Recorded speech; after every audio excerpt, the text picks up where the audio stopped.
गौरव आंदोलन है और ये कार्यक्रम केवल मऊ के उत्तर प्रदेश में नहीं हो रहा बल्कि भारत के 32 राज्यों में हो रहा है, 500 से ज़्यादा जिलों में हो रहा है।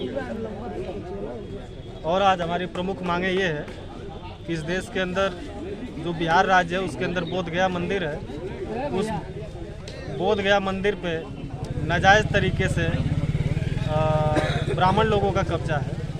मैं केवल इस जाति को लेकर टारगेट नहीं कर रहा हूँ बल्कि ये कहना चाह रहा हूँ कि जिस प्रकार से मस्जिद में मौलवी को पूजा करने का अधिकार है, नमाज़ पढ़ने का अधिकार है, जिस प्रकार से मंदिर में पुजारी ब्राह्मण रहने का अधिकार है, उसी प्रकार से हमारी मांग है कि बौद्ध विहार को बौद्धों के हवाले कर दिया जाए।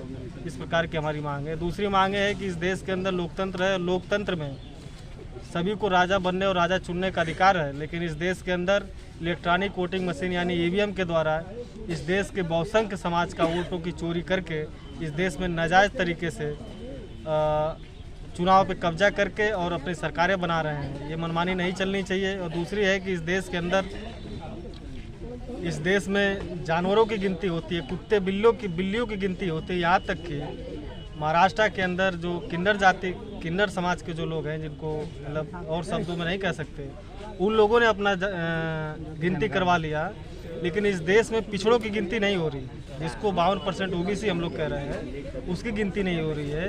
ये सारा का सारा मामला जो है लेकर हम लोग ये राष्ट्रव्यापी जेल भरो आंदोलन कर रहे हैं। कितने लोगों की संख्या में आप लोग हैं यहाँ? हम लोग लगभग 100 की संख्या में यहाँ पे उपस्थित हैं और यहाँ से हम लोग गाजीपुर तिराहा से मोर्चा लेके आए हैं, रैली करते हुए कलेक्ट्रेट परिसर के सामने से यहाँ पे धरना स्थल पे बैठे हैं। अभी हम लोग की गिरफ्तारी हुई और हम लोग को रिहा कर दिया गया है। अब हम लोग यहाँ से मांगे नहीं पूरी होती तो अगर हमारी मांगे नहीं पूरी होगी तो हम लोग 1 जुलाई 2025 को पूरे भारत बंद करने का काम करेंगे। ठीक।